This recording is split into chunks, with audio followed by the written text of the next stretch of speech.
Hey guys, tonight we're not stepping into the mind of a philosopher. We're stepping onto a battlefield, but not the kind with choreographed duels, slow-motion horse charges, or conveniently clean armor. No, tonight we dive into the real thing. Mud, confusion, panic, sweat, and steel. This is what actually happened in a medieval battle. And spoiler alert, it looked nothing like the movies. So, before you get comfortable, take a moment to like the video and subscribe, but only if you genuinely enjoy what I do here. And let me know in the comments where you're tuning in from and what time it is for you. It's always fascinating to see who's joining us from around the world. Now, dim the lights, maybe turn on a fan for that soft background and let's ease into tonight's journey together. You awaken to the sound of something between a horn and a man screaming the word march like it owes him money. There is no snooze button. There is no mattress. There is only the damp cold earth and the deep spiritual ache of having slept in your armor. You try to stretch, but immediately regret it. Your chainmail has become one with your body, like a clingy ex. Around you, a dozen other soldiers are waking up, each with the same look of regret and trench foot. One guy is still asleep with his head on a helmet full of rainwater. Another is trying to pull a slug out of his boot with a dagger. You're not sure if you should eat breakfast or apologize to your organs in advance. Breakfast, by the way, is what we call historically significant disappointment. It's a crust of bread so hard it could deflect arrows, possibly made last Lent. You chew slowly, not because you're savoring it, but because your jaw is still sore from yesterday's feast, which included meat of questionable origin, and something that may have once been a vegetable. You wash it down with warm ale because medieval water was a game of bacterial roulette. There's no time for grooming. Not that it matters. You haven't seen your own face in weeks, and frankly, that's for the best. You splash a handful of swamp water on your cheeks for the illusion of hygiene. Then strap on gear that smells like it's been fermenting in fear. Then come the orders. Form up. Move out. Yelled by someone on a horse who clearly hasn't walked a mile in his life. The army stirs. Men grumble. Armor clanks. And someone is already limping from stepping on a pointy rock while barefoot. The mud sucks at your boots like it's trying to claim your soul. You haven't even made contact with the enemy yet, and you're already exhausted, damp, hungry, and vaguely regretting your entire life. And you know what the worst part is? This is one of the good mornings. The command is given. March. And so you do. Not because you want to, but because the alternative is staying behind and getting accused of desertion, which usually ends with something being chopped off. So you trudge forward, one squelching, miserable footstep at a time. The ground is less earth and more moist despair. Mud is a given, but this is no ordinary mud. It's the kind that sucks at your boots like it's trying to steal your soul, or at least your left foot. You stop to adjust a strap and instantly fall behind, drawing glares from the man behind you, whose face says, "I will eat you if this slows me down again." Armor, it turns out, was not designed for hiking. It cacks, it pinches, and it rubs in places you didn't even know had skin. Your shoulders ache, your thighs burn, and your inner thighs are forming an alliance against you with every clanking step. You are essentially a walking iron sausage being slow roasted in your own sweat. The air smells like livestock, cheap onions, and fear. Someone ahead passes gas with the kind of force that suggests they lost a battle with last night's turnip stew. You try to breathe through your mouth, but immediately regret that decision, too. You pass a dead hedgehog, a broken cart, and what might be a toe. No one stops. Stopping is for people who enjoy being yelled at. The sergeant yells anyway. He doesn't stop yelling.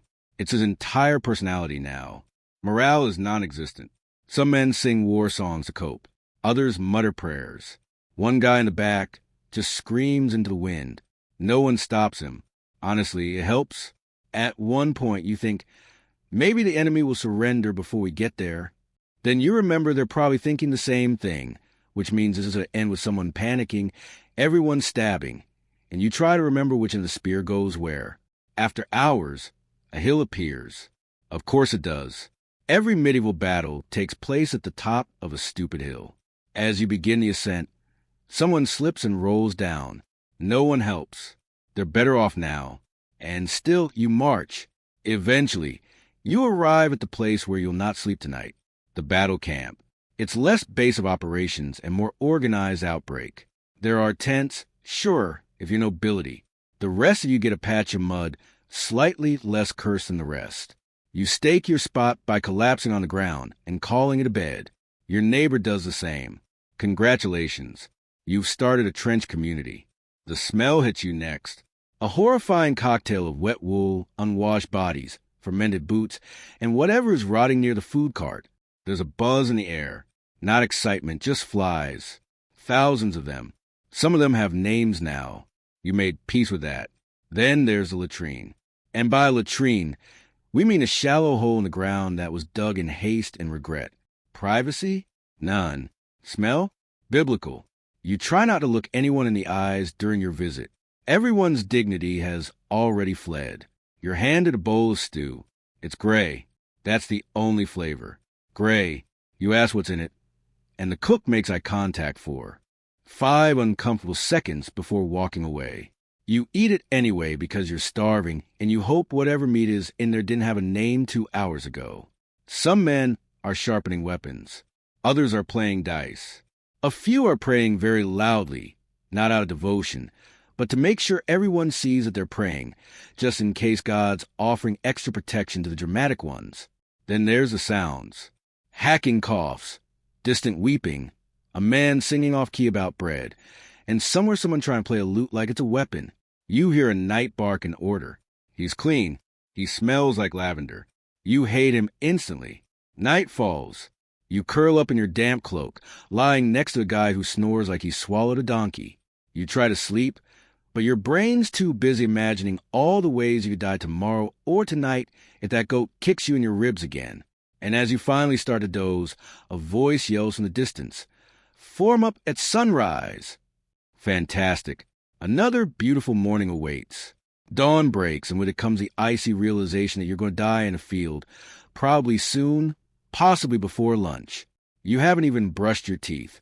Not that you have a toothbrush or any teeth worth saving. Trumpets sound, men groan.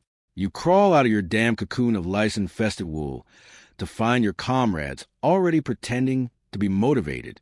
You line up because standing in rows makes people feel slightly more in control of impending doom. It's a lie, but it's one you can shuffle into with numb feet and questionable bowel control. And then he appears, the noble commander, a man wearing polished armor, so clean it's practically glowing. He's got that energy only people who've never been punched in the face tend to have. He surveys the troops like a disappointed parent who just found out you joined the losing side in a tavern brawl. He clears his throat. Everyone braces. It begins. Men, today we fight for glory. Pause for effect. Someone near you coughs up something alive. For our king, our lands, our honor.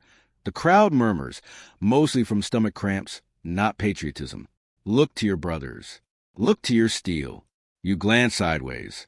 The man next to you is visibly shaking and has his helmet on backward. His steel is bent. The enemy fears us. They probably don't. They probably have their own guy yelling the same thing in another accent. If you die today, oh good, the cheerful bit. You die as heroes. You suppress the urge to raise your hand and ask, "Can I die later? Maybe as a baker?" Then comes a bit about God. God is on your side, which is reassuring, except you're fairly sure God's been busy smiting everyone equally this season. The speech ends with sword thrust to sky and a mighty shout of forward. No one moves. A few guys blink. One guy sneezes. The shouting continues until someone finally shuffles forward and the rest reluctantly follow. Not out of conviction, mind you, mostly because standing still means a commander might single you out for a volunteer job. And you've heard what happened to the last volunteer. Thus ends a pep talk. You are now spiritually prepared to panic with a purpose. So now it's time to form ranks. A noble phrase conjuring images of precision, discipline, and strategy. What you actually get a very confused clump of people vaguely facing the same direction, half of whom are still trying to put on their helmets. Some are holding weapons they just picked up 5 minutes ago. One guy is gripping a pitchfork. You're pretty sure he's just here by accident. Your sergeant, who was probably a pig farmer 3 years ago, starts barking numbers. No one knows what they mean, but everyone nods as if they understand. Front line shield wall. He screams. Second line pikes forward. You do as instructed. Even though the guy in front of you has his shield upside down and is using it to itch his back, to your left is a guy with a spear twice his height who keeps poking people unintentionally. To your right is a man humming a battle hymn that may or may not just be green sleeves with different lyrics. Directly behind you is someone breathing like he's been practicing dramatic dying noises in advance. You suspect he might not even be wounded, just ready. The cavalry is off to one side. Horses pouring the ground dramatically. Knights sitting tall and pristine in full-plate armor that costs more than your entire village. They look majestic. You, meanwhile, are standing in borrowed boots and chain mail that smells like someone died in it, probably because someone did. There's a sudden order to move forward and tighten the line. This is easier said than done when every second man is stepping on someone else's foot, and the mud is threatening to swallow small soldiers whole. Your feet slide. Someone elbows you. Your shield is backwards now, and you don't have the emotional energy to fix it. Then comes the drum beat, a slow, ominous thud that tells everyone it's about to start. Men start whispering prayers. One man starts quietly sobbing. You pretend not to notice, mostly because you're busy making your own peace with mortality. You take a deep breath, raise your weapon, and try not to pass out. This is it. You're ready. Well, as ready as anyone in a crooked line of terrified peasants can be. Just when the formation starts looking somewhat believable, meaning no one is actively walking in the wrong direction, the sky betrays you. It begins with a sound, a soft, distant whoosh that becomes a collective whisper of doom. Then the shouting starts. Shields up. You scramble to obey, though someone nearby is still trying to figure out which end of the shield is up.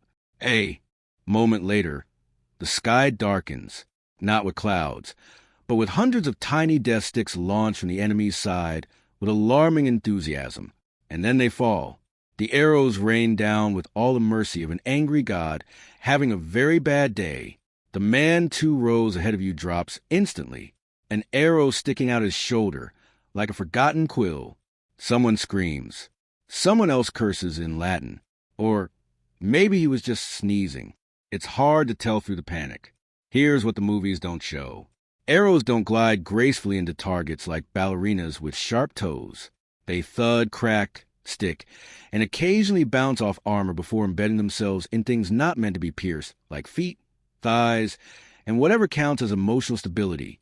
You try to shrink behind your shield, which suddenly feels far too small and alarmingly homemade. An arrow clatters off it with metallic clang, and you immediately decide that this shield is now your best friend. You mentally name it Gerald. You whisper promises to Gerald that if you survive, you'll never talk badly about its lopsided shape again. To your left, someone is cursing the archers. To your right, someone is being cursed, mostly because he forgot to duck. Behind you, a man is yelling that he's hit, though you strongly suspect he's just trying to get out of what's coming next. Then the second volley comes. At this point, any illusion of calm has evaporated. Veterans crouch low and mumble mantras. New recruits cry openly. One guy just lies down and pretends to be dead. Not a terrible strategy, honestly. Eventually, the sky clears. You're alive. Gerald did good. But now the real horror begins. Close combat, which means it's time to get very sweaty, very loud, and probably stabbed. There's no countdown, no dramatic drum roll, no theatrical charge like in songs. One moment you're trembling in your half-form line, and the next all hell breaks loose. It starts with a surge. Your side moves forward, not so much with courage as with the reluctant momentum of men who know they'll be trampled if they hesitate. Someone ahead of you yells something inspiring, promptly trips and gets stepped on. You don't stop to help, not because you're cruel, but because you're fairly certain you'll join them if you do. And then you hit literally. There's a collision. You slam into another human being like a sack of potatoes, colliding with a sack of potatoes wearing sharp objects. Forget fancy swordplay. This is not a dance. This is a meat blender. You swing your weapon. Maybe a sword. Maybe an axe. Maybe just a glorified kitchen tool. You don't aim. You don't have time. You flail. You hear metal crash against metal. Wood shatter. Men grunt. and someone nearby repeatedly yelling like it's a war chant. The fighting is close, intimate, really. You are now deeply aware of the smell of the enemy, sweat, fear, and onions. There is no such thing as personal space. There is only panic. At one point, you stab downward and hope it wasn't your own foot. Your helmet fogs up. You can't see. You can't breathe. Someone's shoulder slams into your ribs, and you both stumble sideways, gasping. There's blood on your gauntlet. Not yours, probably. Could be. Doesn't matter. A man swings at your head. You duck out of reflex. He hits someone else. You exchange a brief glance. Half apology, half shrug. There's no time for blame, only surviving. You try to remember your training, but it mostly consisted of swing hard and don't die. So you keep swinging, occasionally hitting, mostly missing. Every now and then, someone falls. Sometimes they scream. Sometimes they go quiet instantly. You try not to look. This isn't a movie. This is a bar fight at the world's worst tavern with 500 angry men, and no one to break it up. And it's just getting started. If you thought medieval battle would sound like the elegant clash of swords and heroic trumpets, you are breathtakingly mistaken. It sounds more like a livestock market colliding with a blacksmith shop during an earthquake. The first thing you notice is the screaming. It's constant, not just from the wounded, though there are plenty of those, but from the living. Men yell to psych themselves up. They yell because they've been stabbed. They yell because someone stepped on their foot or because they forgot whose side they're on and are now swinging wildly at anything that moves, including a bush. You got the shrill screams of young lads who should have stayed in the bakery, guttural bellows from big men with axes, and a high-pitched, borderline apologetic whimper of a guy realizing he's wearing the wrong team's colors. Somewhere behind the lines, someone shouting, "Hold the line," with all the hope of a man yelling at the tide to stop. No one listens. You can't even hear him. You're too busy dodging weapons and wondering if your left arm always made that clicking sound. Then come the weapons themselves. Swords clang against shields. Maces make a dull, horrifying thump when they connect with something soft, usually a face. Arrows whistle past your ears with a precise sound of regret. Occasionally, a spear cracks through armor, and the resulting shriek makes your spine reconsider its commitment to standing upright. But the worst sound is not the screaming. It's not even the dying. It's the wet sounds. Yes, wet. The squelch of someone stepping in something that used to be a person. The slurp of blood and mud mixing beneath your boots. The squish when someone lands badly and doesn't get up. These aren't sounds you forget. They take up permanent residence in your nightmares. You also hear armor clanking, men crying for their mothers, a horse screaming, which, by the way, is profoundly haunting, and somewhere unbelievably someone trying to sing him badly and out of tune. Amid it all, your ears start to ring. Not from injury, just overload.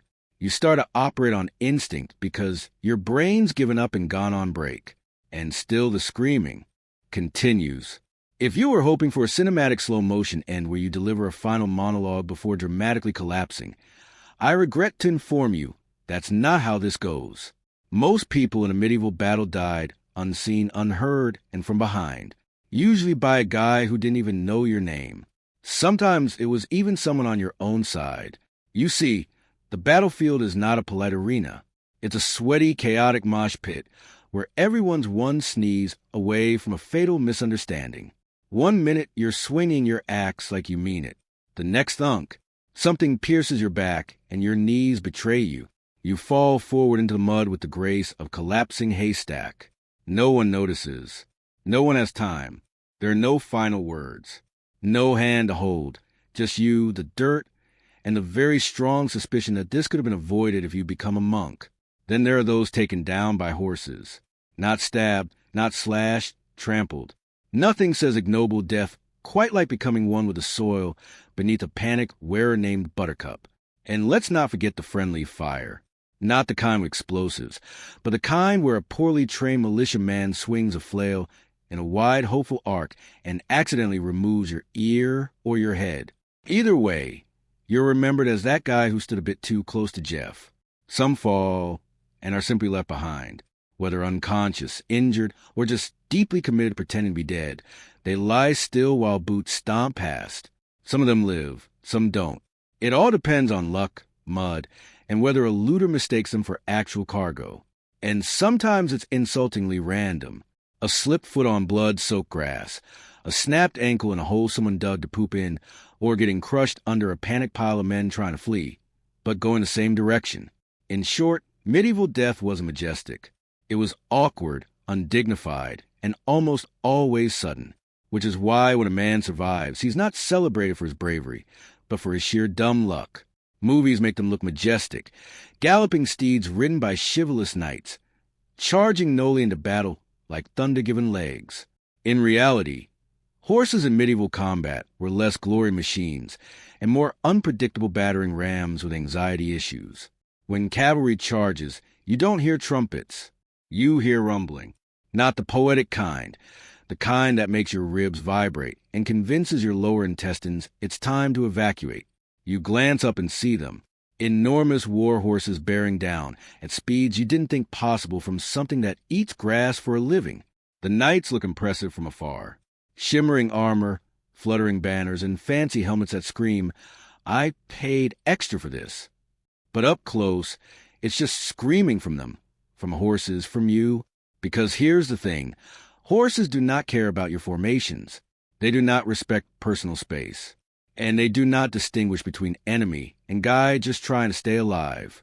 If you're in their way, you're going to get flattened into something archaeologists will one day label regretful smear. One man gets run over entirely, disappears beneath hooves, and is never seen again. Another tries to grab a knight's leg, misses, and is kicked in the chest so hard he might now be legally classified as a belle.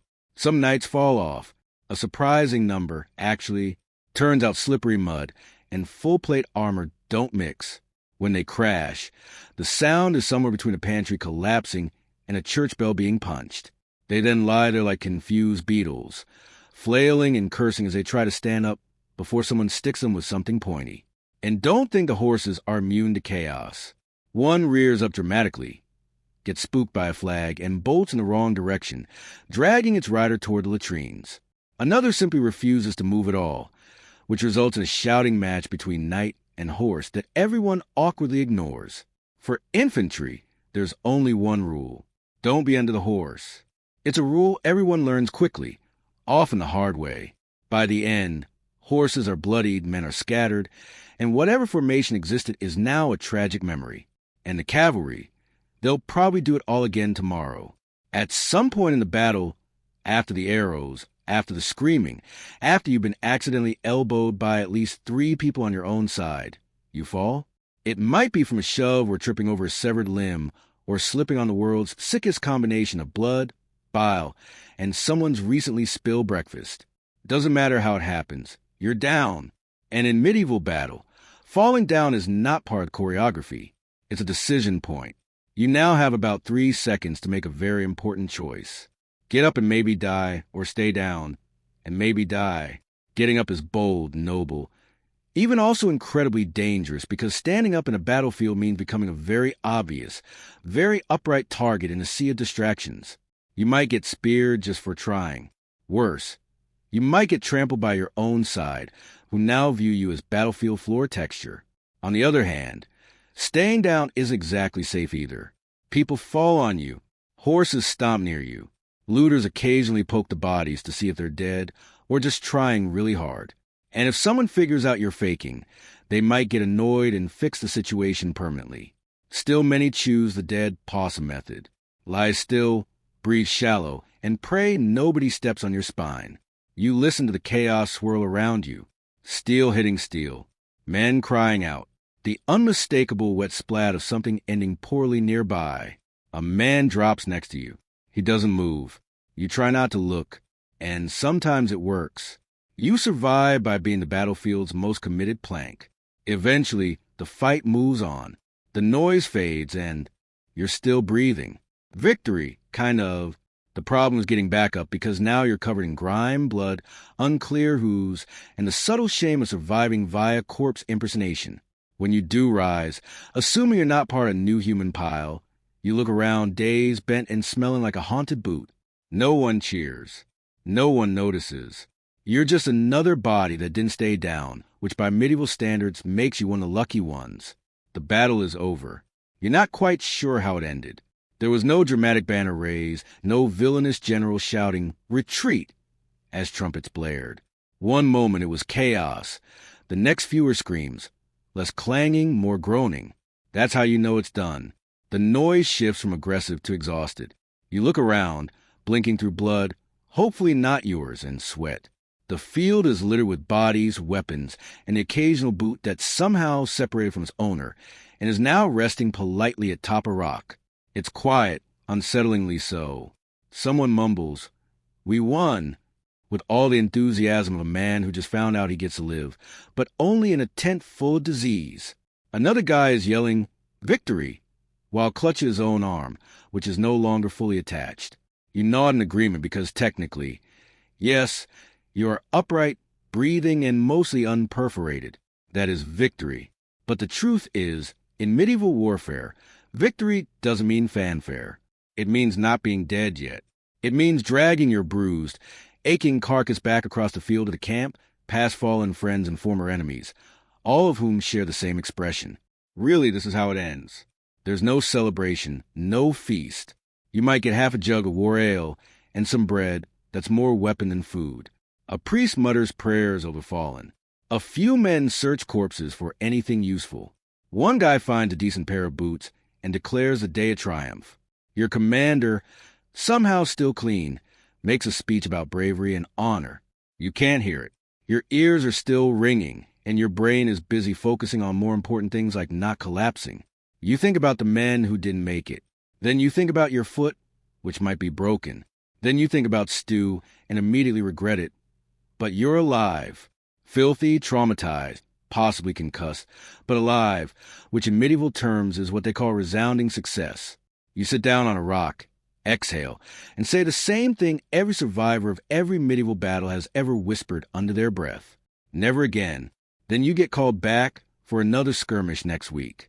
After the swords are sheathed and the groaning becomes a dominant battlefield soundtrack, it's time for the least glamorous phase of combat, cleanup. You might assume this means burying the dead and tending to the wounded. And technically that's part of it, but really it's a mix of triage looting and a kind of horrifying medieval arts and crafts project where materials are body parts. First, the medics arrive. And by medics, we mean men with knives, bad eyesight, and zero formal training. They specialize in phrases like, "That'll have to come off and bite on this stick." An experienced surgeon might use wine to clean your wound. A less experienced one might drink it first. You sit down with a sore gash on your thigh and the vague hope that it's not fatal. The barber surgeon, yes, the guy who normally trims beards, takes one look and says, "We'll see." Then he pulls out a needle that's been sterilized by waving it near a candle. You do your best not to scream. You fail loudly. Meanwhile, bodies are being dragged into haphazard piles. Some are covered. Most aren't. You recognize a face or two, but you don't linger. The smell is turning spiritual. Flies arrive en masse, excited for the all-you-can-eat buffet. One lands on your open wound. You swat it, then realize that's probably the cleanest thing you'll experience today. Other soldiers are salvaging equipment, which is a polite word for looting. They rummage through corpses for swords, helmets, shoes, anything not nailed down or still twitching. You don't judge. You do the same. You need new boots. And Gregor doesn't need his anymore. Sorry, Gregor. Some men dig shallow graves, others light PS. One guy just sits quietly with a blank stare and a javelin still sticking out his arm. You try to offer help. He declines. "It's mine now," he mutters. Wounds are bandaged. Some reopen 5 minutes later. Infection likely. Amputation probable. Death optional depending on how lucky you feel and whether the flies take an interest. By nightfall, the battlefield has quieted. The living stumble back to camp, covered in mud, blood, and a growing suspicion that the worst is still ahead. And technically, they're right. You've survived. Technically, you stumble off the battlefield with all your limbs and just enough brain function to recognize your own boots, which may or may not have belonged to someone else this morning. Now it's time to rest. And by rest, we mean collapse somewhere vaguely dry and try not cry. Back in camp, everything smells worse. Somehow the scent of sweat, blood, bad stew, and cooked horse lingers in the air like a curse no one's brave enough to name.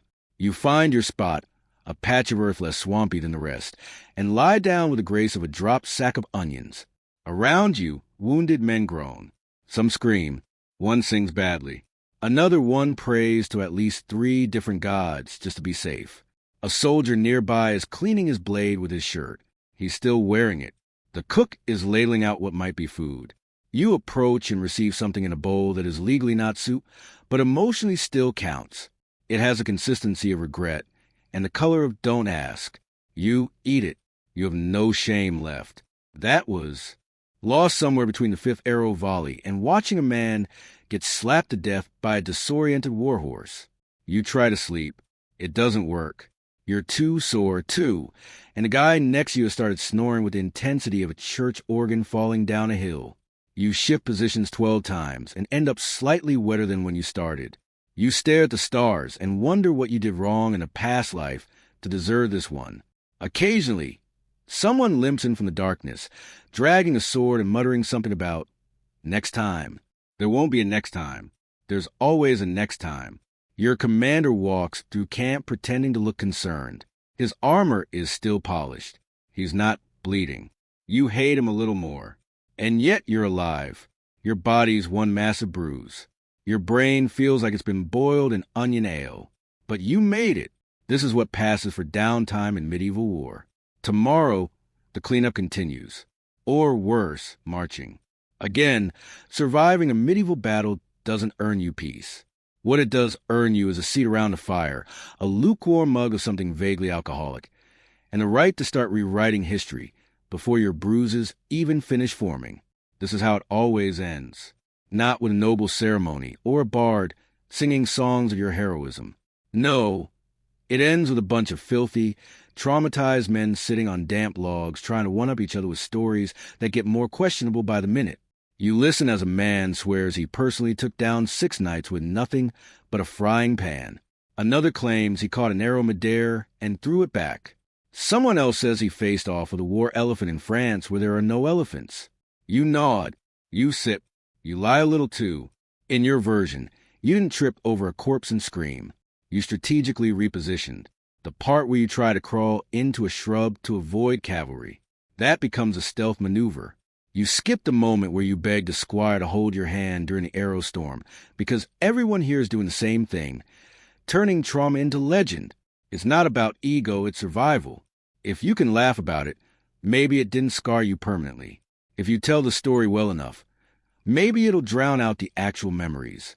The smell of burnt flesh, the look in a dying man's eyes, the sound of metal hitting bone. By now, someone's roasting a questionable piece of meat, and no one's asking questions. Laughter bubbles up, dry and slightly desperate. A man plays a lute that's missing 2 strings. The tune is off, but no one cares. A woman, a camp follower, patches a sleeve and hums like the world outside the fire's glow doesn't exist.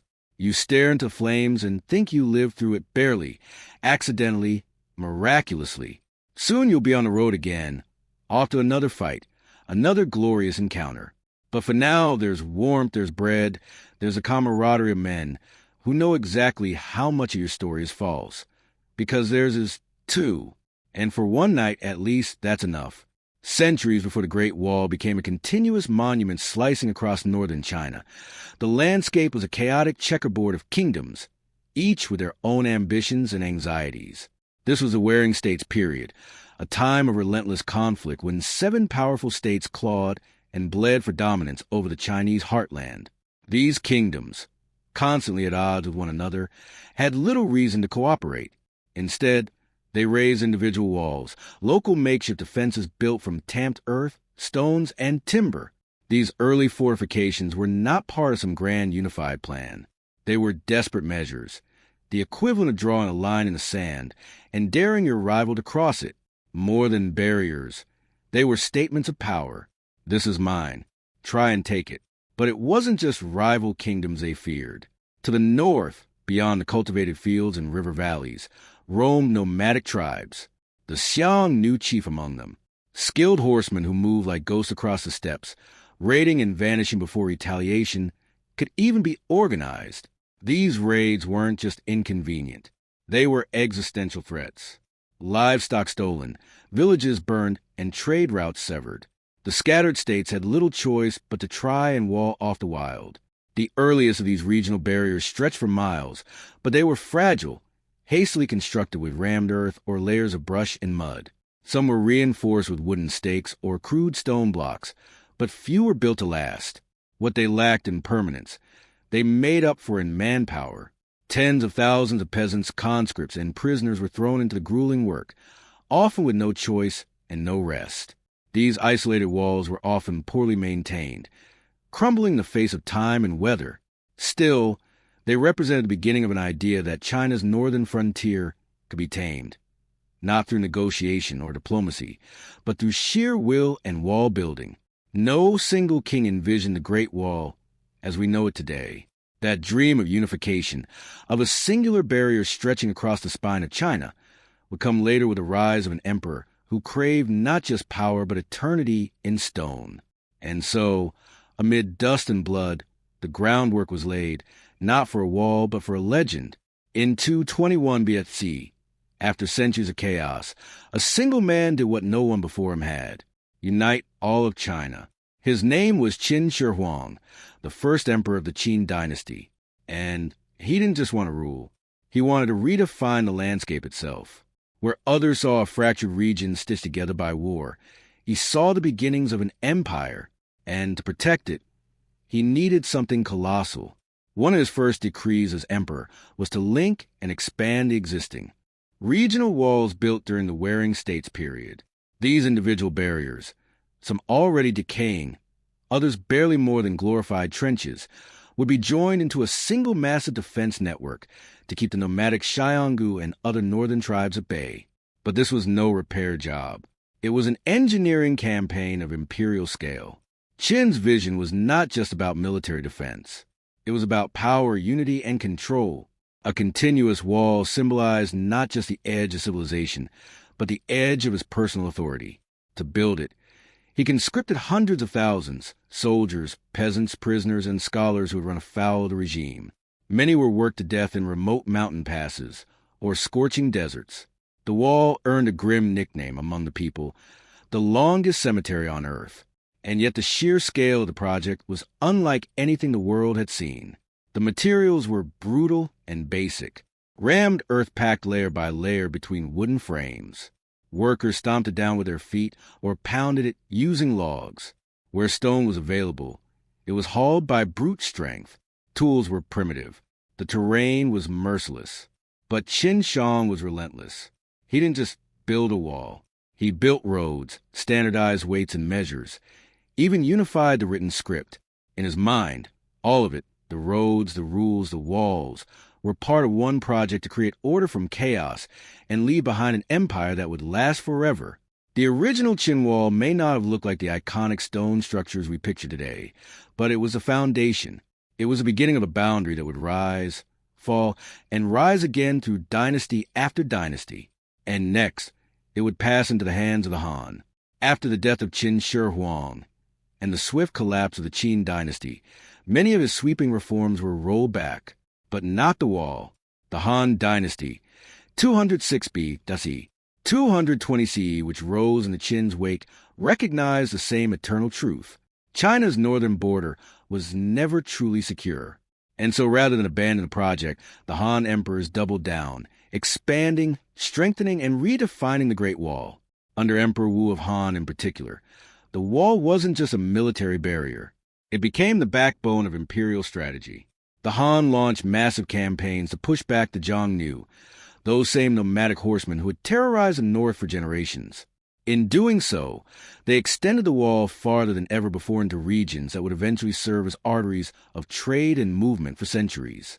The Han didn't just rebuild the Qin walls. They adapted them. Instead of relying solely on rammed earth, they incorporated bricks, stones, and more sophisticated fortifications where the terrain allowed.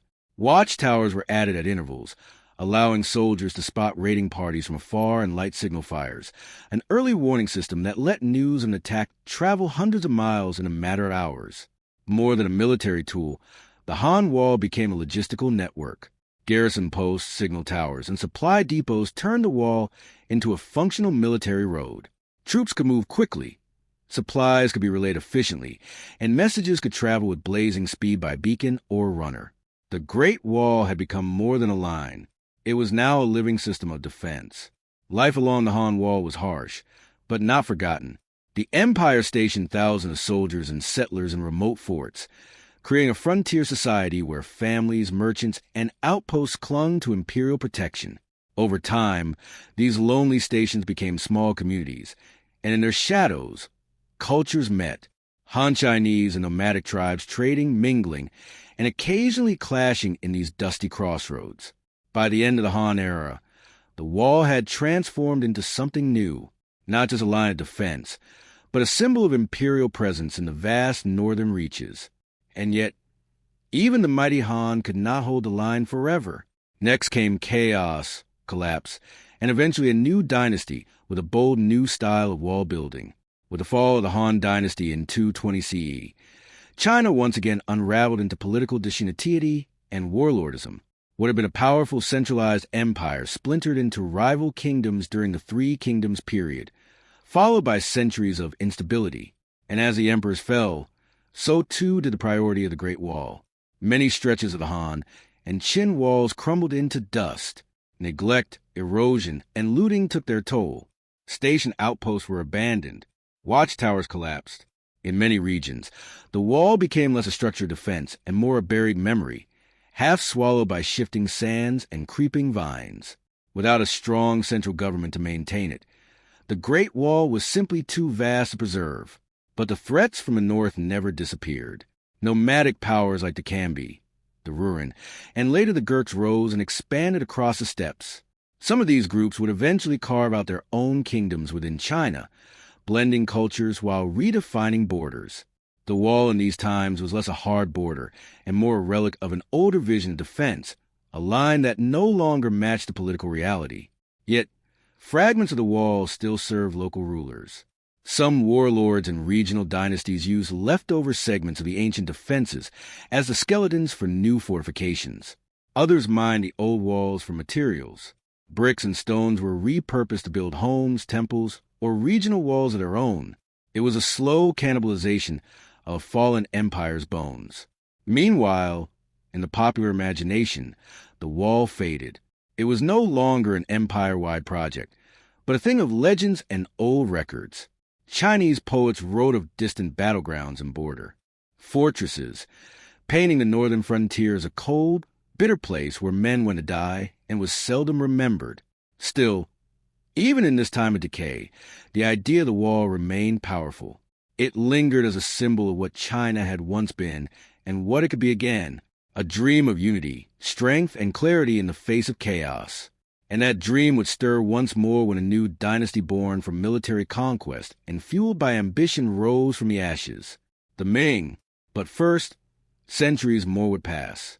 By the time the Ming dynasty came to power in 1368, China had seen centuries of invasion, collapse, and foreign rule.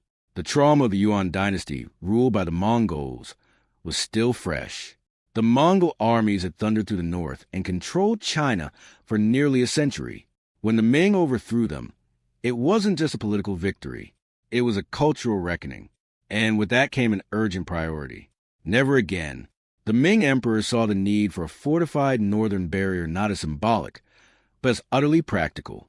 And unlike the earthen ramparts of the Qin or the decentralized garrisons of the Han, the Ming Wall will be something different entirely. Stone, brick, and firepower. Construction began in earnest during the late 1400s and ramped up in the 1500s, particularly under the direction of generals like Qi Zhuang, who saw the wall not only as defense against nomadic Mongol raids, but as a means of projecting Ming control. This was a dynasty that wanted permanence, and it showed. They built with quarried stone and kiln-fired bricks.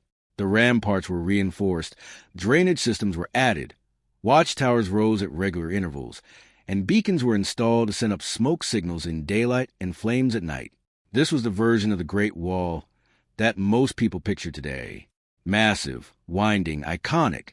It stretched across mountains, snaked through desert plains, and clung to cliffs like a ribbon of armor. Some parts were as wide as a modern highway. Others rose as high as a three-story building, and all of it was meant to last. But the wall was more than just military hardware. Along its length, the Ming dynasty built garrison towns, supply depots, and troop housing, creating a parallel society of soldiers, farmers, and administrators who lived and worked in its shadow. The wall wasn't just a line between China and the barbarians.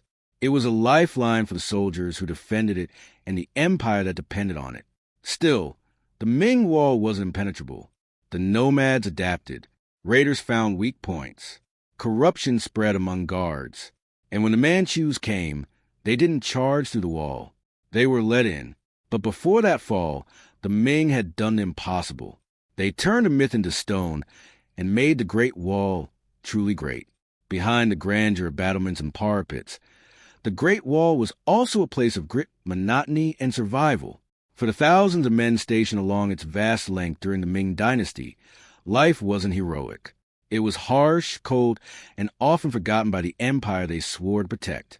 Soldiers lived in fortified barracks and garrison towns, scattered along the wall's spine. These weren't elite troops in polished armor. They were conscripted farmers, criminals, and peasants, men who traded their freedom or future for a bowl of rice, a pair of boots, and a crude bed behind stone walls. Some served voluntarily, seeking pay or honor. Others were sent as punishment, exiled to the frontier, where winter bit and boredom settled like frost. Each day began with routine patrols, drills, maintaining the wall, hauling supplies. The wall itself constantly needed care. Stones shifted, mortar cracked.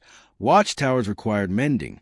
Soldiers repaired what they could with frozen hands, braving sandstorms in the west or blizzards in the north.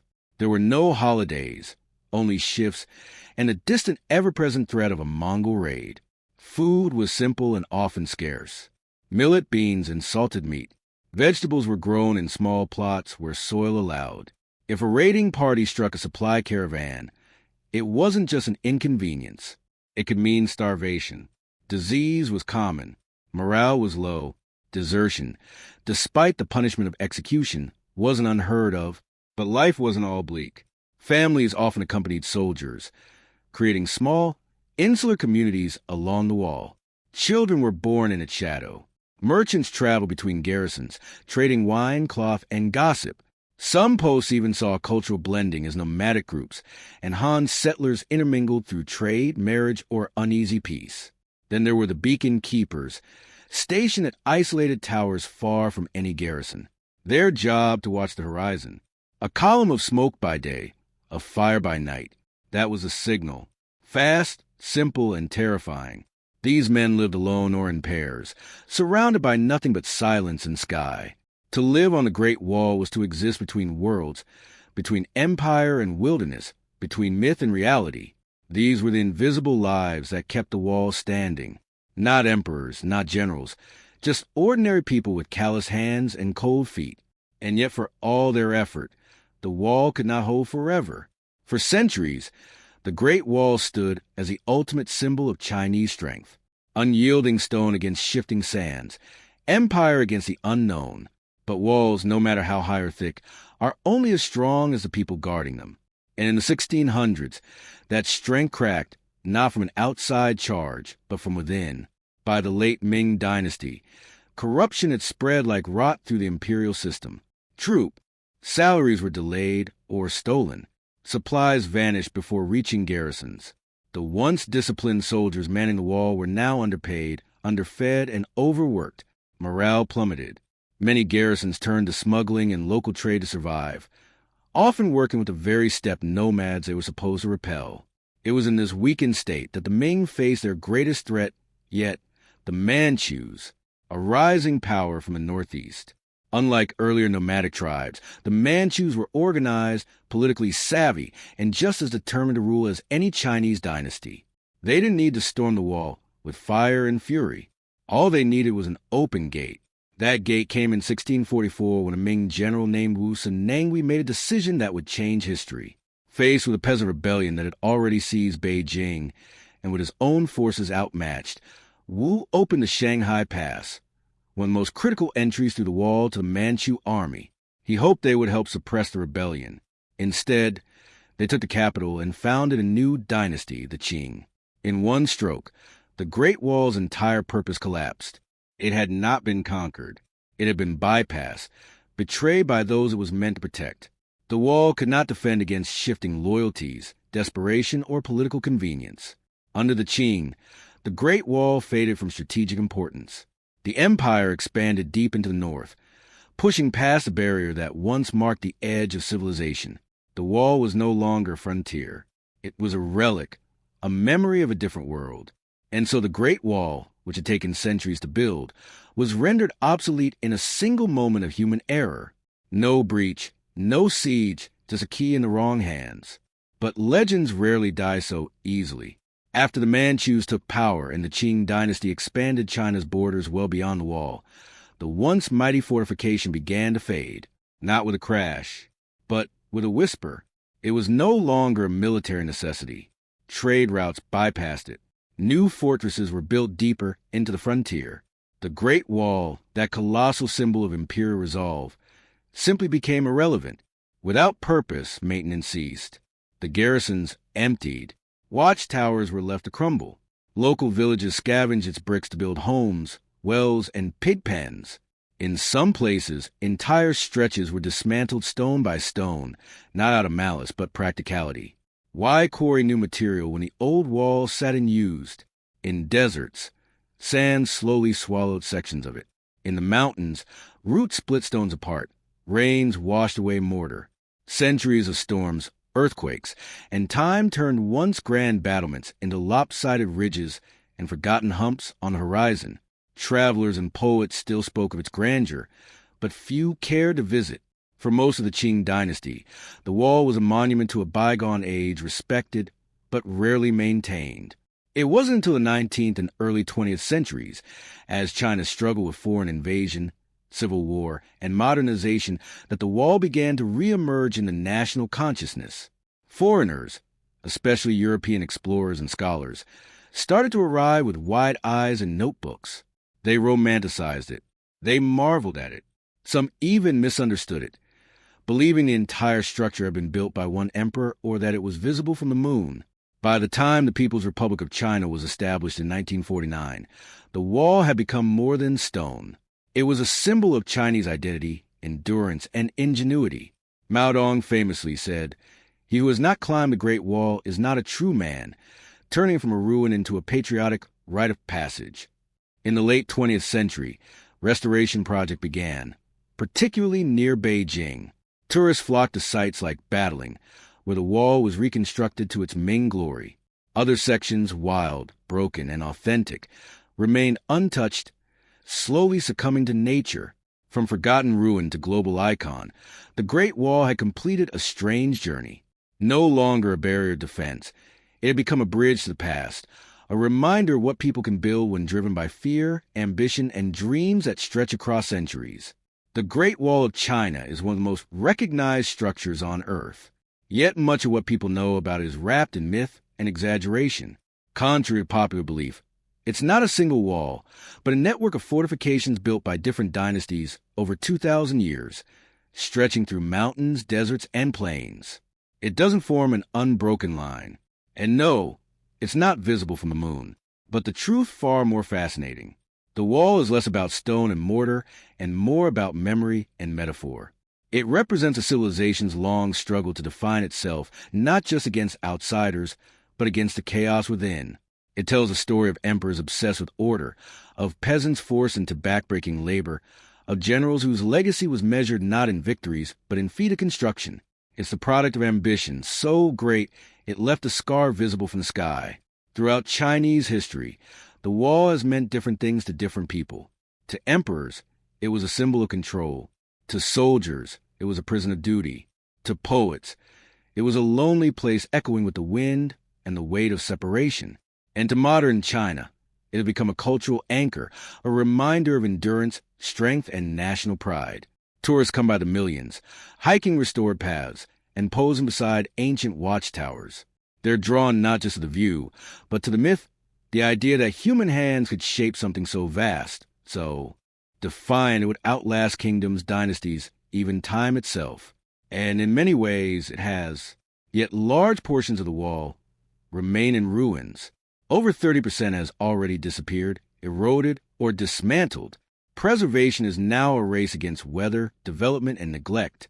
The challenge today is not to build a wall, but to remember and protect what remains, to preserve a past that stretches over continents and centuries. In the end, the Great Wall was never truly about keeping enemies out.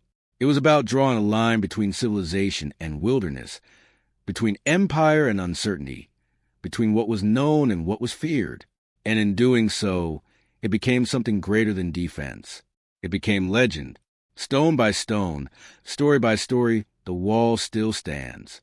Not just in the hills of northern China, but in the imagination of the world. The year was 1860, and America was a country on the brink of both greatness and collapse. With a rumble of civil war on the horizon and gold fever gripping California, one thing was painfully clear. The United States was growing faster than its communication lines could keep up. The East Coast was buzzing with telegram wires and railroads, but the West, it might as well have been another continent. Sending a letter from St. Joseph, Missouri to Sacramento, California could take 3 to 4 weeks on a good day. That was, of course, assuming the stage coaches weren't held up by snow, bandits, or the casual collapse of a rickety bridge. And in a country obsessed with manifest destiny, waiting a month to hear if your shipment of gold had made it or whether Lincoln had been nominated was unacceptable. The government had tried alternatives. Steamships around Cape Horn or via the Panama Isthmus, both risky, expensive, and painfully slow. But the West needed real-time updates, not news that was already outdated by the time it arrived. What the country needed was speed, and preferably something that didn't involve a 6-month cruise around South America. Enter the Pony Express, a bold, reckless, and some might say wildly impractical idea. The concept was simple. Put a chain of young, lightweight riders on horseback, racing day and night across nearly 2,000 m of rugged terrain. Relay stations would be placed every 10, 15 m. Fresh horses swapped in minutes, and no one stopped. Rain, snow, or arrows be damned. Letters would now travel from Missouri to California in under 10 days. It sounded crazy, but then again, so did building a transcontinental railroad. And look how that turned out. This wasn't just about delivering mail. It was about proving that the American frontier could be conquered with grit, courage, and a lot of saddle saws. It was about shrinking a sprawling, chaotic country into something that felt just a little more connected. And at the center of it all stood a ragtag team of businessmen, teenage riders, and weary station masters about to make history on horseback. But as fast as it rose, the Pony Express would soon find itself racing against something it couldn't outrun: the speed of light itself. The brains behind the Pony Express weren't wild cowboys or government officials. They were businessmen ruthless, ambitious, and maybe a little desperate. William H. Russell, Alexander Major, and William B. Weddell were already knee-deep in the overland freight business. They ran supply lines to army posts across the West, hauling everything from barrels of flour to military cannons through Indian territory and barren plains. But contracts were drying up and the economy was shaky. So they did what all great capitalists do when cornered. They gambled. Their new plan: launch the fastest mail service in American history and land a juicy government deal to make it profitable. They called it the Central Overland California and Pikes Peak Express Company, which, let's be honest, doesn't exactly roll off the tongue. The newspapers and public quickly gave it a more thrilling name: the Pony Express. This wasn't just a logistical venture. It was an all-out sprint across hell. The route stretched nearly 2,000 m from St. Joseph, Missouri to Sacramento, California, cutting through the unforgiving heart of the American wilderness. There were mountain passes in the Rockies that swallowed wagon trains whole, and deserts in Nevada where horses could collapse within hours. Yet Russell and company were convinced they could make it work. They built over 150 relay stations, hired about 80 riders, and bought 400 of the toughest, fastest ponies money could buy. Their first goal was symbolic: deliver Lincoln's inaugural address to California in record time. The plan was a PR stunt, but also a challenge to the telegraph and the stagecoach, two giants of 19th century communication. They launched the inaugural ride on April 3rd, 1860. A crowd gathered in St. Joseph to watch the first rider bolt out of town with a mail pouch slung over his saddle. Cheers erupted. A legend was born. Behind the scenes, the company was hemorrhaging money. Stations had to be manned, horses fed, riders paid, and equipment constantly replaced. But no one cared about the books. Yet all eyes were on the trail. Could this audacious experiment actually work? What followed wasn't just fast. It was a blur of courage, chaos, and wild improvisation. Riders raced through blizzards, dodged ambushes, and sometimes crossed rivers still frozen over. They weren't just carrying mail. They were carrying the promise of a united country. And for a brief, shining moment, it worked. The Pony Express had one major requirement for its riders. They had to be young. Really young, ideally orphans. That way, if they died on the trail, no one would complain too loudly. Charming, right? The typical rider was between 14 and 20 years old, weighing no more than 125 pounds. The lighter the boy, the faster the horse. Ads famously call for skinny, wiry fellows, not over 18. Orphans preferred. It was part job offer, part dare.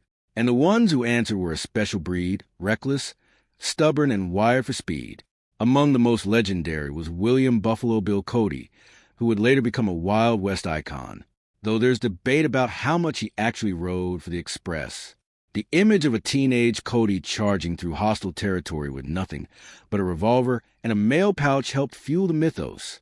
Then there was Pony Bob Haslam, who completed one of the longest and most dangerous rides in Express history. 120 through Payette territory with fresh arrows sticking out of his shoulder. These weren't just delivery boys. They were adrenaline junkies. Riders galloped through sleet and sandstorms, often riding day and night with little rest.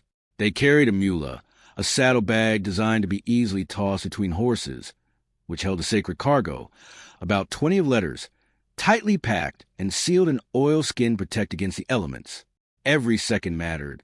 Riders changed horses roughly every 10 to 15 m, pausing only long enough to throw the mochila over a fresh saddle and gulp some water. Each rider would cover 75 to 100 miles in a single stretch, then collapse at a home station for food and rest. And then they'd do it all over again. Dangers lurked at every turn. Bandits, wild animals, river crossings, and attacks by hostile groups defending their lands from intrusion. The Express didn't carry weapons of war, but every rider had a revolver, a knife, and a lot of nerve.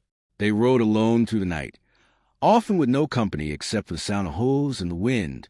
Despite the danger, the Pony Express rarely failed to deliver. The mail got through, almost always, and in those fleeting 18 months, these teenage daredevils became legends, living, breathing symbols of American tenacity. While the riders got the glory, it was a network of relay stations, about 157 of them, that made the Pony Express work. Without them, there would have been no heroic dashes, numbered 10-day record times, and certainly no letters reaching Sacramento unscathed. These stations were the unsung heroes scattered roughly every 10 to 15 miles across deserts, plains, and mountain passes like tiny islands of civilization in an ocean of wilderness. There were two main types, relay stations and home stations. Relay stations were simple affairs, bare-bone structures where a rider would swap out their exhausted horse for a fresh one.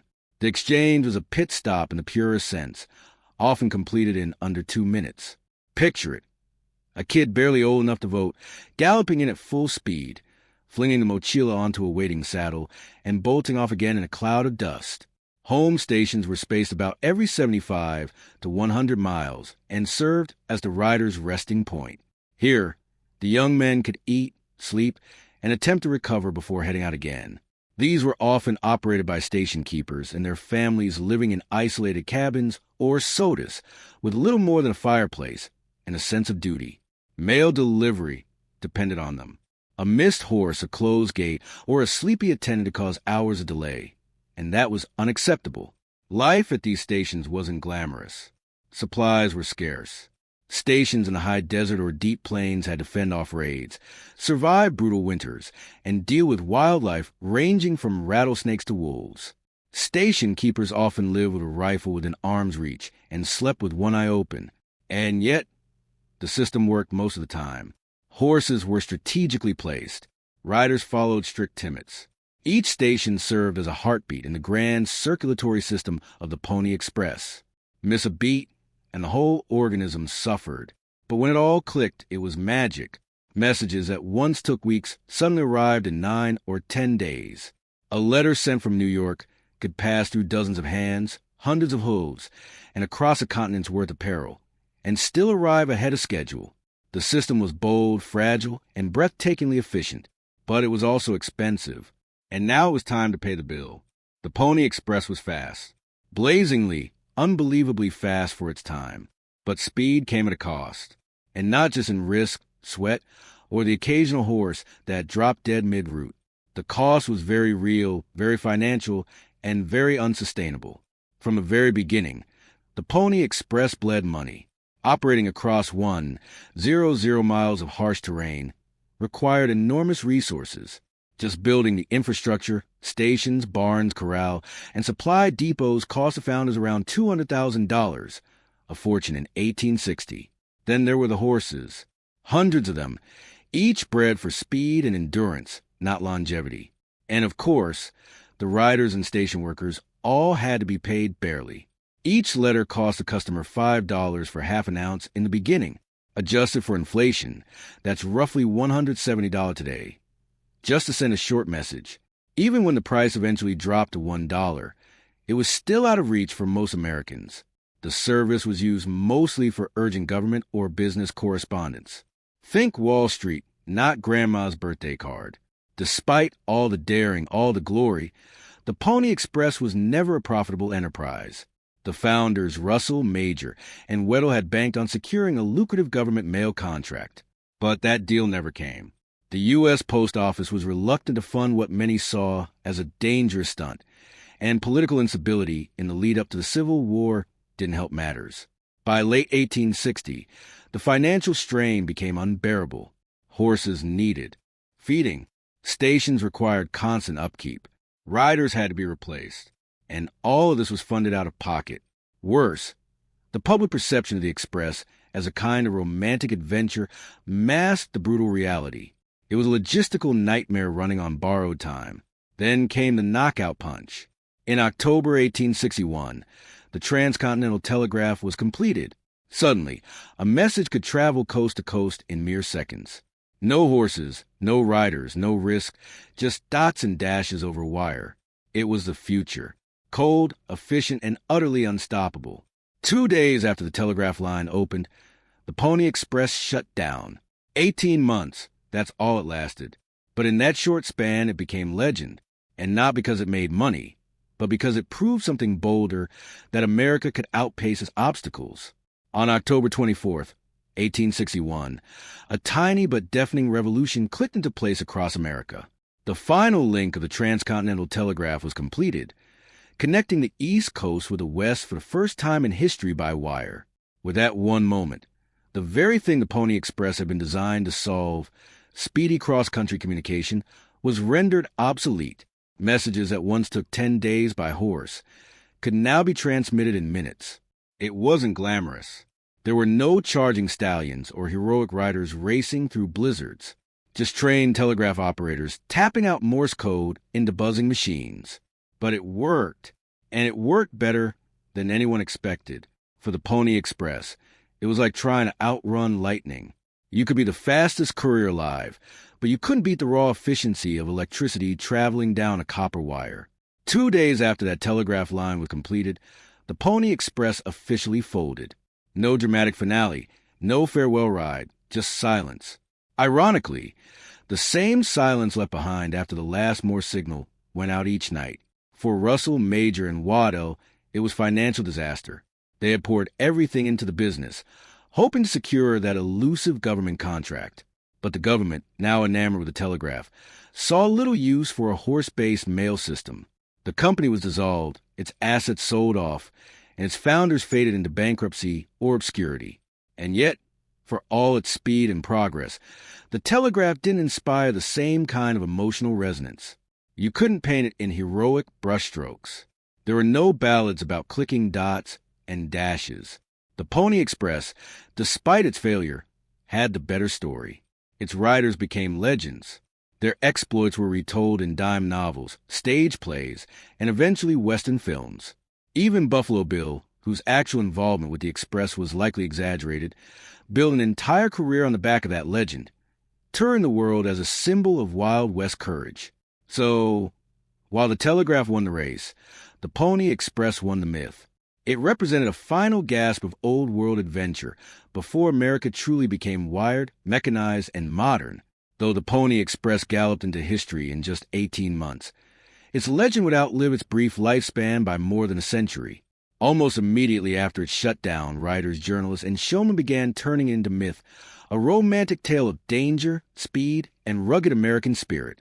The truth was already impressive, but truth wasn't enough. The public wanted something larger than life, so stories began to stretch. Riders were said to outrun native raiders, leap across canyons, and survive days without water. Historians raised an eyebrow. Readers, they bought the dime novels by the wagon load. No one capitalized on this better than Buffalo Bill Cody, though his actual time with the Pony Express remains murky, if it happened at all. Cody saw an opportunity. In his traveling Wild West show, Cody reenacted thrilling Pony Express rides before cheering crowds in Europe and across the United States. Kids grew up idolizing the image of the lone rider braving the wilderness, a sack of urgent letters slung across his back.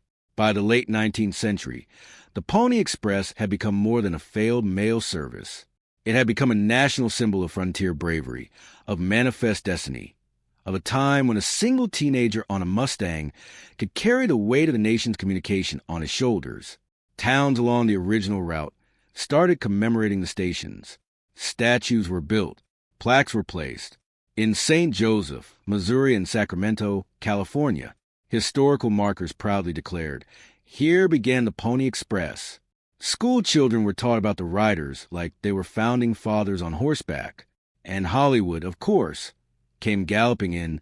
Silent films, TV shows, and westerns featured exaggerated but lovable versions of the Express, often ignoring how brutal, short-lived, and economically disastrous the real thing had been. Still, the romantic appeal endured.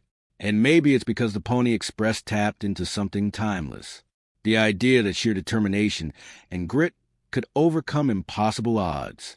That youth and courage still mattered. That in the face of technology, there was still space for the human spirit to shine, if only briefly. So even as the telegraph wires hummed overhead, and later telephone lines and satellites followed, the image of a young rider tearing across the plains never quite faded from the American imagination. The Pony Express didn't just deliver mail.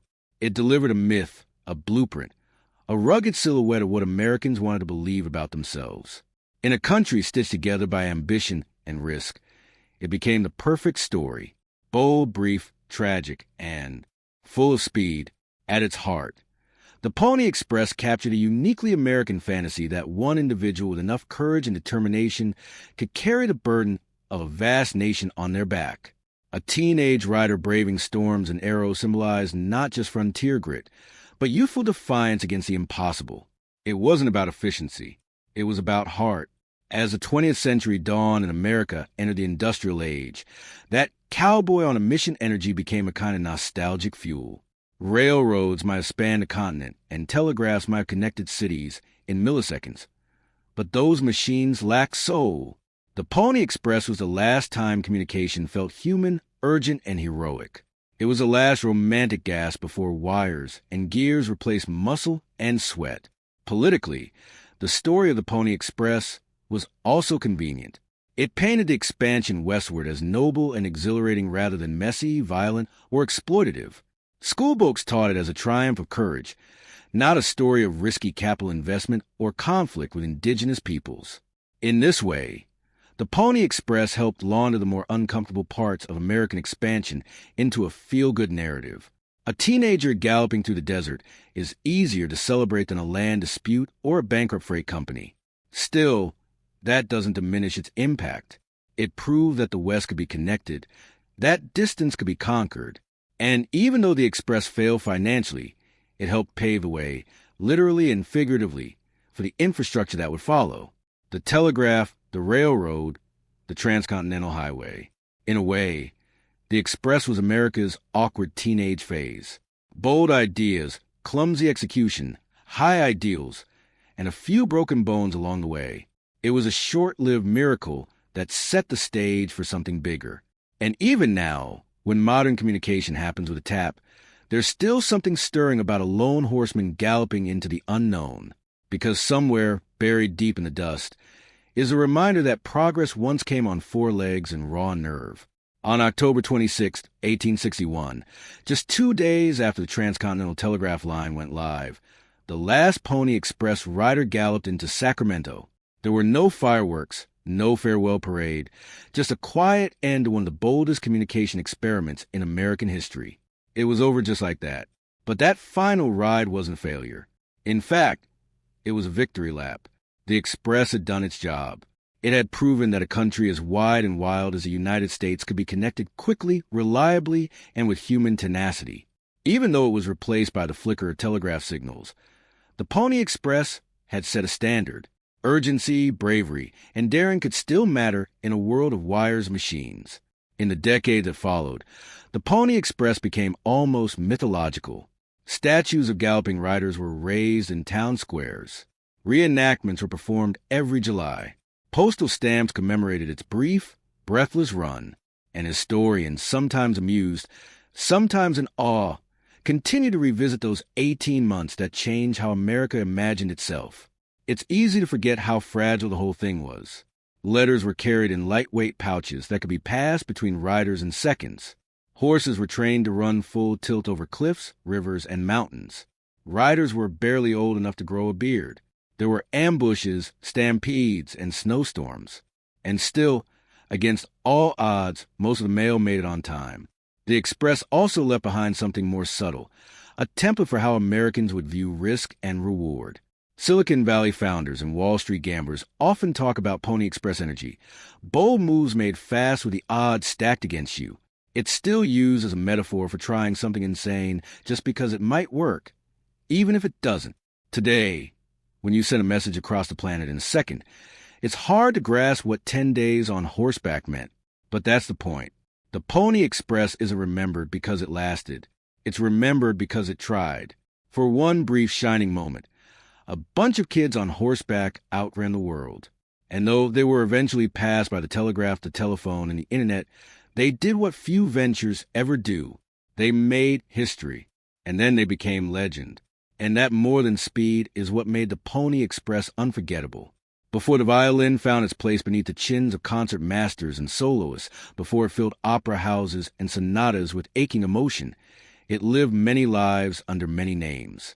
Its story begins not in Italy, but far earlier in the vast, windswept grasslands of Central Asia.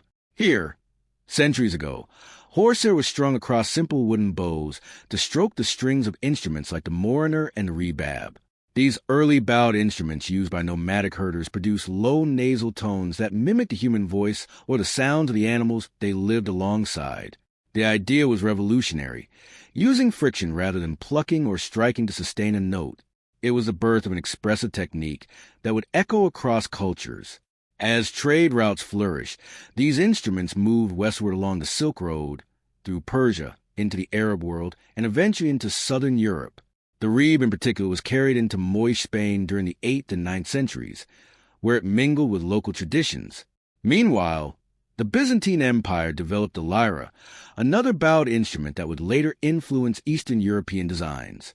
Each culture added something, a different tuning, a new shape, an extra string. These instruments didn't evolve in a straight line. They branched like a family tree. In medieval Europe, the rebab gave rise to the viol and the fiddle, boxy bowed instruments held against the chest or tucked under the chin. These were the tools of wandering minstrels and church musicians playing simple melodies in taverns, streets, and courtly halls. Their sound was raw but intimate, their construction basic but clever. The bow had arrived, and with it a new way of thinking about music, not as a sequence of short notes, but as a flowing, continuous voice. But these early fiddles were still crude compared to what was to come. Their shapes varied wildly. Their tuning was inconsistent. There was no standard form, no refined soundboard, no fingerboard optimized for agility. Still, in their wavering tones and handmade quirks, the violin soul was beginning to stir. The concept was there. The desire for something more agile, more emotional, more human. It was just waiting for the right hands in the right place at the right time. As the Middle Ages gave way to the Renaissance, Europe found itself awash in new ideas about art, science, and music. Among cathedrals and courts, a quiet transformation was taking place. The rough-hewn fiddles and viol of earlier centuries were being refined not only in appearance, but in purpose. Instruments were no longer just for dancing or liturgical drones. They were becoming vehicles for expression. By the 15th century, bowed string instruments had become common throughout Western Europe. You could hear them in taverns, weddings, noble chambers, and theaters, but no two looked quite the same. The viol often had 5 strings, and its shape varied wildly from maker to maker. The LRA de Braccio, an Italian favorite, had a broad body and flat bridge, making it ideal for playing chords, popular with Renaissance poets and humanists who liked their verses set to music. But despite their growing popularity, these instruments still had limitations. Their sound lacked projection. The tuning systems were unreliable. Their design was too clumsy for true virtuosity. Musicians and composers began asking for more flexibility, more range, more clarity, more responsiveness, something that could sing like a voice yet like a flute. At the same time, a quiet revolution was happening in instrument-making craftsmanship. Artisans across Italy and Germany were experimenting with curved wood, new varnishes, and more precise carving tools. They weren't just shaping wood, they were shaping resonance. Louis began to understand that the shape and thickness of the wood dramatically affected the sound it produced. Thinner tops vibrated better. Rounded backs projected further. Arched bridges allowed for individual string playing. Musical tastes were evolving, too. Composers began writing more intricate parts for bowed instruments. The demand wasn't just for rhythm or harmony. It was for melody, for something lyrical and soloistic. The stage was being set for a new type of instrument to emerge, one that was compact, agile, and expressive. Europe had all the ingredients. The centuries-old lineage of bowed instruments, the artistic energy of the Renaissance, and new class of master builders ready to carve out the future. All that was missing was someone bold enough to reimagine the instrument from the ground up. And in the small Italian town of Cremona, that someone was about to pick up a chisel. In the fertile plains of northern Italy, nestled along the Po River, lies the unassuming town of Cremona. During the 16th century, it was neither a capital nor a military power, but it was home to something else entirely, craftsmanship at its finest. This was a place where guilds of builders, artisans, and instrument makers turned wood into miracles. And it was here that the violin, as we recognize it today, was truly born. At the center of this quiet revolution stood Andrea Amati, a master luthier whose innovations would define an entire family of instruments. Building on the LRA de Braccio and other Renaissance fiddles, Amati streamlined the body shape, refined the arched top and back, and standardized the proportions. His creations weren't experiments. They were templates. He introduced the F-shaped sound holes, which allowed better sound projection and helped stabilize the structure. His instruments were smaller, lighter, and more responsive than anything before. And importantly, he tuned them in perfect fifths, a tuning system that gave the violin its uniquely vocal and agile range. By the mid-1500s, Amati's violins were being commissioned by royalty, including King Charles I of France, who ordered a set of 24 instruments for his court. These weren't just musical tools. They were status symbols, hand-painted and gilded, blending engineering and visual art. Cremona quickly became the epicenter of violin-making excellence. Other families followed the Amati tradition, most notably the Guarneri and Stradivari dynasties. They didn't just copy Amati. They refined, stretched, and deepened his vision. The violins coming out of Cremona were no longer anonymous workshop items. They were signed works of genius, each with its own tone and soul. Why Cremona? Some say it was the quality of the maple and spruce available nearby. Others point to the climate, perfect for drying wood slowly and evenly. Still others credit the tight-knit guild culture where techniques were passed down through apprenticeships and secrets never written, always spoken. Whatever the reason, Cremona became to violins what Florence was to painting, a birthplace of brilliance. From these narrow cobblestone streets, an instrument emerged that could whisper or weep, leap or lament, an instrument that would go on to shape centuries of music across Europe and beyond. By the early 17th century, the violin had outgrown its birthplace. No longer confined to the luthier shops of Cremona, it began to travel from court to court, chapel to chapel, and across the borders of Renaissance Europe. And with each journey, it gained power, prestige, and purpose. Italy, of course, remained the heart of violin culture. Composers like Claudio Monteverdi were among the first to feature the violin in formal compositions. In Monteverdi's Oro 6007, widely considered the first great opera, violins were used not just for accompaniment but to express mood, emotion, and divine grandeur. The instrument was no longer a rustic fiddler tool. It was a theatrical voice capable of seduction, sorrow, and triumph. Soon, Italian violinists and instrument makers carried their craft abroad. They moved to Germany, Austria, and France, where royal courts were eager to embrace the latest musical fashions. The violin became a fixture in chamber ensembles, prized for its clarity and brilliance. In Paris, the royal court of Louis XIV adopted it enthusiastically.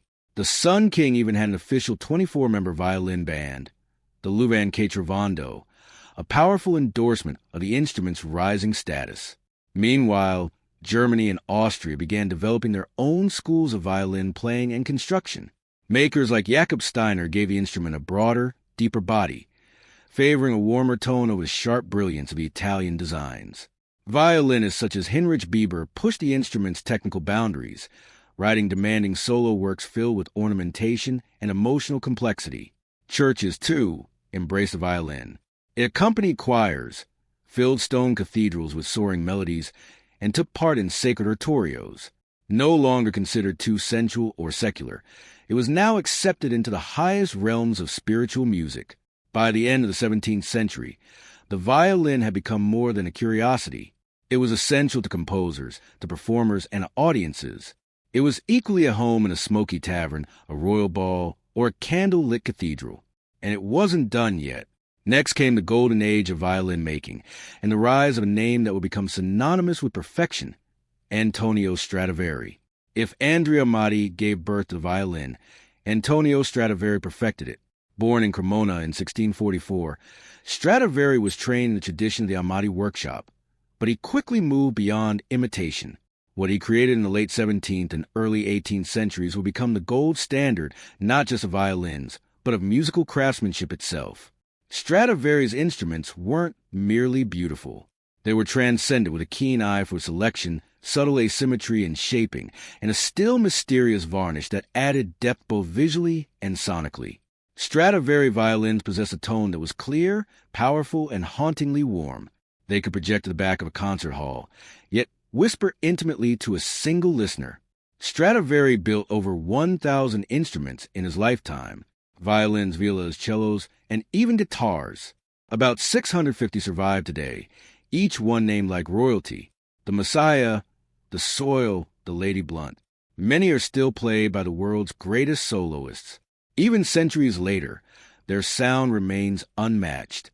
Some scientists have tried to unlock the Stradivarius secret by scanning the wood, analyzing the varnish, or modeling the acoustics. But the truth is, no one can fully replicate what he did. What made his work so exceptional? Part of it was the wood. Slow-growing alpine spruce for the top plate and flame maple for the back aged to near perfection. But much of it was Stradivari's meticulous adjustments, minute alterations of thickness, arching, and shape that gave each instrument its unique character. During his lifetime, Stradivari's fame spread far beyond Cremona.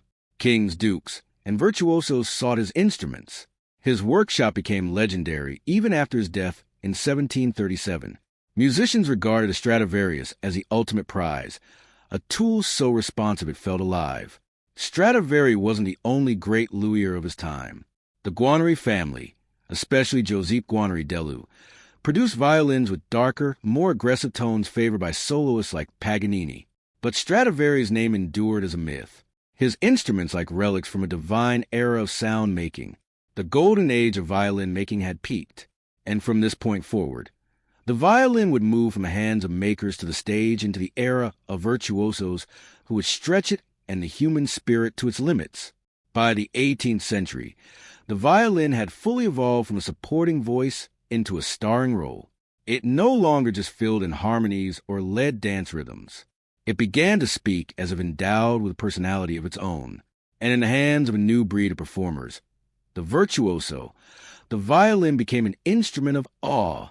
One of the earliest stars was Arcangelo Corelli, whose elegant and expressive sonatas helped define the violin's role in Baroque music. He wasn't a flashy showman, but his playing was admired for its grace and control. His compositions laid the groundwork for generations of violinists, emphasizing phrasing, tone, and structure. Then came Antonio Vivaldi, the Red Priest of Venice. A fiery composer and performer, Vivaldi wrote over 230 violin concertos, most famously the Four Seasons. These pieces weren't just music. They were theatrical experiences filled with imitations of bird song, thunderstorms, and pastoral dances. Vivaldi showed the world that the violin could not only sing, it could tell stories. As musical taste shifted toward the classical era, the violin remained at the forefront.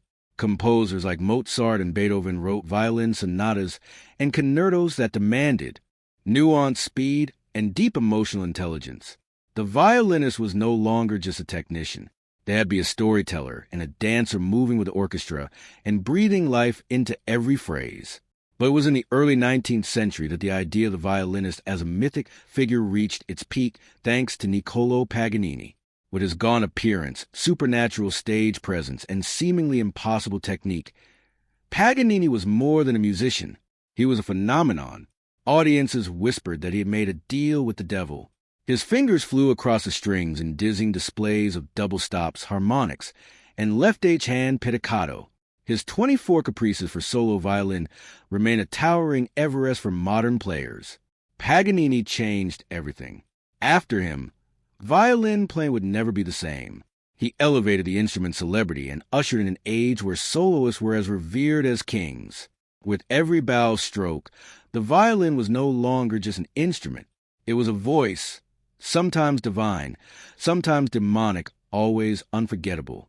As the violin grew in power and prestige through the 18th and 19th centuries, it also became the cornerstone of the orchestra.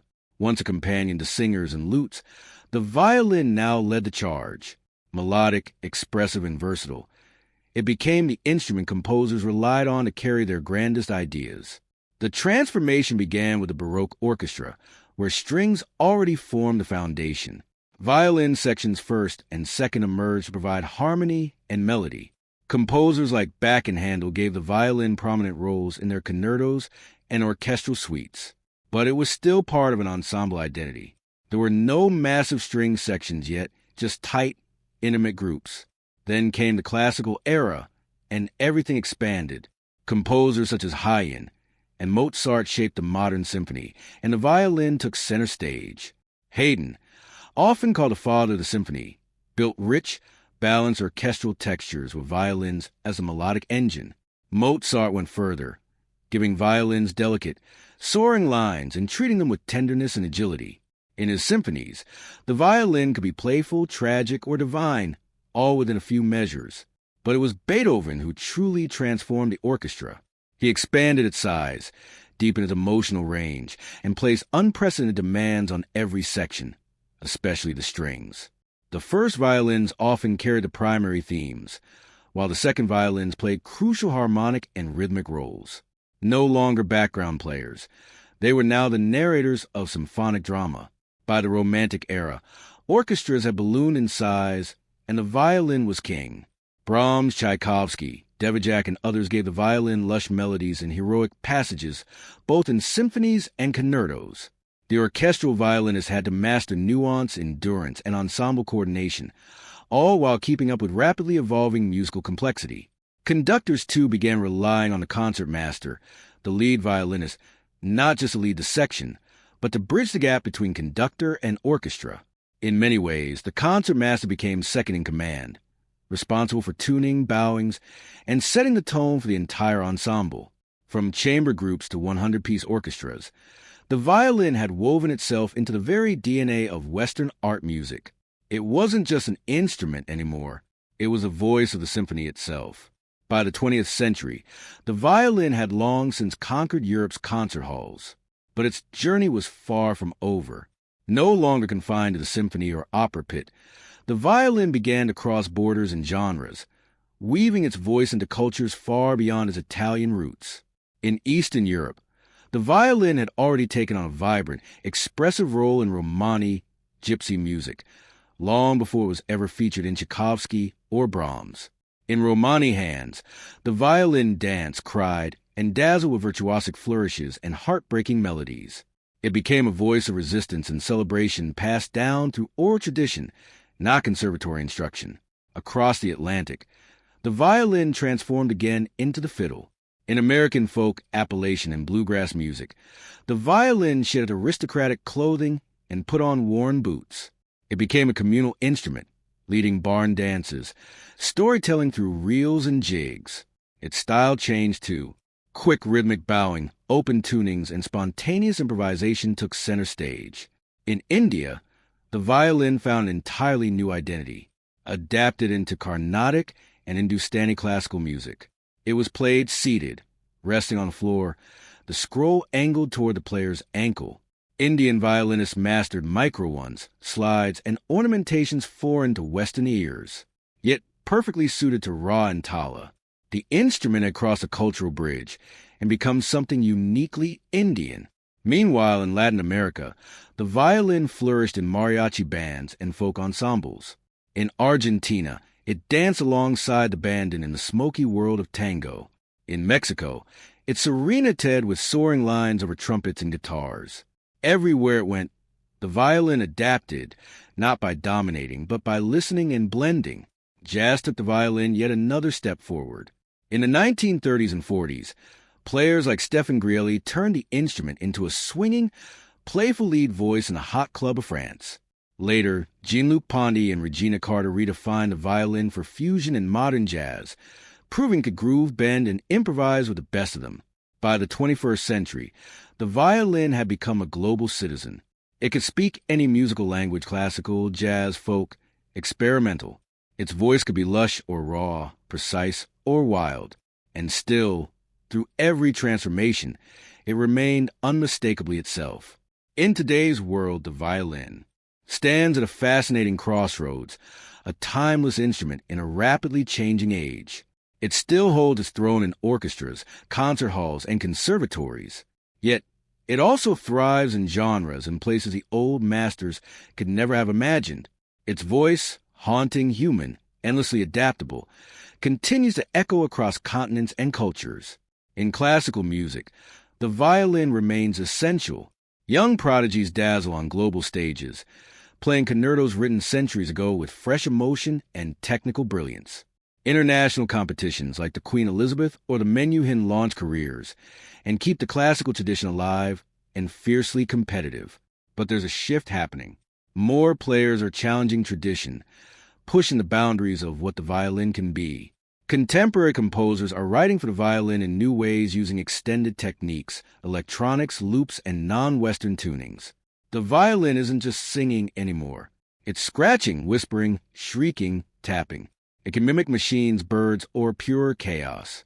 In the hands of boundary pushers like Hilary Hahn, Patricia Kapuscinska, and Curtis Stewart, the violin becomes a laboratory of sound.